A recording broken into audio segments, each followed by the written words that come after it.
Hi, my name is Charlynne Pullen. Hello, is that better? Can you hear me now? Yes, sorry, I'm not used to this, so be gentle, please. My name is Charlynne Pullen. I'm a councillor for Caledonian Ward in Islington, which is kind of King's Cross and going a bit north. I'm a member of the LRC. As I'm sure you've kind of gathered, part of me being here is because I stood up at LRC conference about a month ago and said I wasn't going to vote against my budget. But I wanted to talk a little bit through how council budgets are set and Islington Council in particular. Just a bit of background to Islington. We are a 35-strong Labour group with 13 Lib Dems.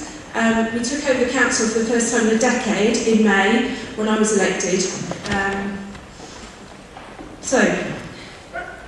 Council budgets there are around kind of 4 or 5 elements to council budgets.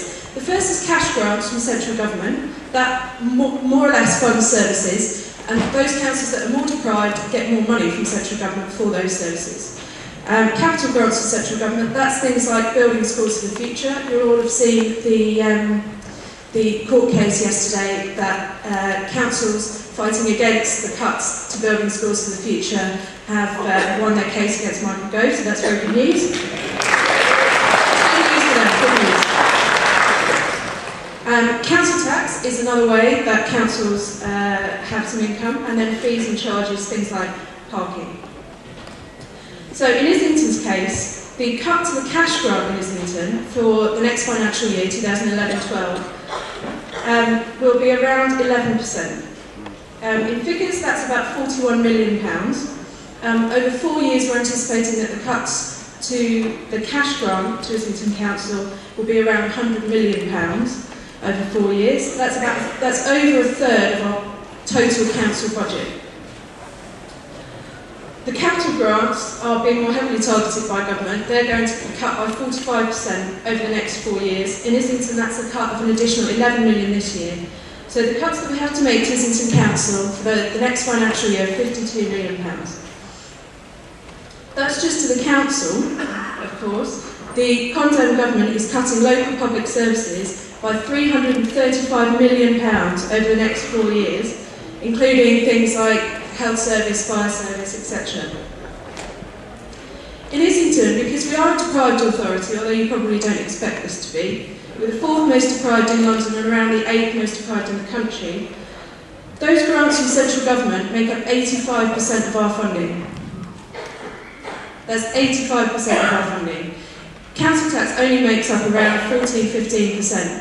If we were to double council tax next year, which clearly we're not going to do, but if we were to double council tax, it would only cover the cuts for the next year, and we would have to keep doing it over and over again. So the cuts to the cash grant really affect our services and make a massive impact. And that's the cut to a deprived local authority. In other local authorities across the country, for example, Richmond in London has the smallest cut in London of 0.6%. So the cuts are to deprived authorities. In Dorset, a richer authority, Tory run I would imagine, they have a 0.25 increase in their council budget for the next financial year, according to government figures. That's disgraceful. The idea that we can cut our deprived communities, that we can cut services to vulnerable people while increasing money to the richest authorities, just shows you what this Tory ideology is like.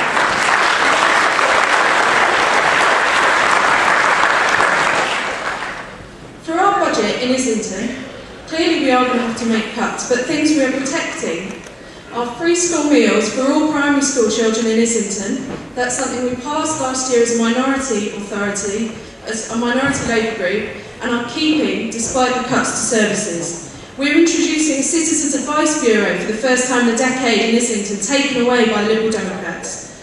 We're protecting children's centres, we're protecting daycare centres, we're protecting libraries. We will not shut a children's centre or a library in the next financial year in Islington, despite the cuts. We've been, as a Labour group, trying to renegotiate contracts around things like free school meals to make, obviously we're buying a lot more free school meals than your average authority, so we can make a few savings that way. But we can also do things like introduce the London living wage to our cleaning contract, save money and bring the contract back in-house.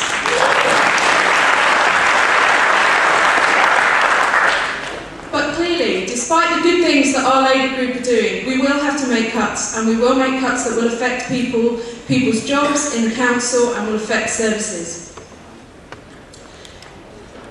To try and make sure that we protect the most vulnerable, that we protect the things that a Labour council should be protecting, we've involved our Labour members as much as possible. We've been holding policy forums, we've had councillors made accountable to Labour members, we've been meeting with our local trade unions, Unison and GMB. The chair of our Labour group is a very active GMB member. We have a Fairness Commission in Islington, chaired by Richard Wilkinson, the co-author of the Spirit Level, trying to deal with trying to make sure that we protect people and we deal with the inequality that these cuts will put forward. And Islington Labour were the first constituency Labour Party in the country and the first Labour group in the country to sign up to the TUC's march on the 26th of March.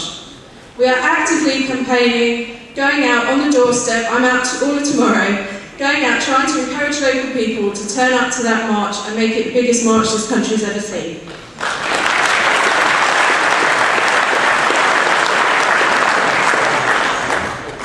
But what I'm sure you want to talk about is why councillors should or shouldn't vote against their budgets. Now, as I've explained, in Islington, it's not perfect. We are going to make cuts. We are going to make cuts to services, and that is a real problem. It will have an impact on people. But we feel that we've done as much as we possibly can to protect the vulnerable, to protect the people that voted for us. Because in May they voted for a Labour council to protect ordinary people, to protect vulnerable people. And they elected us to be responsible. They didn't elect us to vote against our budgets and hand the council over to Eric Pickles. Because the legal status is our council budget meeting is on Thursday. If we vote against our council budget, on Friday Eric Pickles comes in and takes over the council. He sets a budget. Well, that's true, I'm sorry. He takes over the council. They have a shadow budget ready to go that they could pass if we refuse to set our budget. And that would involve cutting 11%, the cash cut I mentioned at the beginning, 11% off everything. 11% off child protection, 11% of daycare centres, shutting children's centres, shutting libraries. That's what a Tory authority would do. And as a Labour group, we are standing up for people and saying no. We won't do that. We will do as much as we possibly can to protect you. And no, it's not perfect. No, I wish we didn't have to do it. I don't want to stand on doorsteps and say, we voted for this, I'm sorry. Because they didn't vote for it. They didn't vote for this Conservative government. They voted for a Labour council. But that Labour council will do as much as we possibly can to protect them. If we want to build a fight, it is around the TUC's march, it is around people standing up and saying no to the cuts. But it's also about protecting people in the meantime.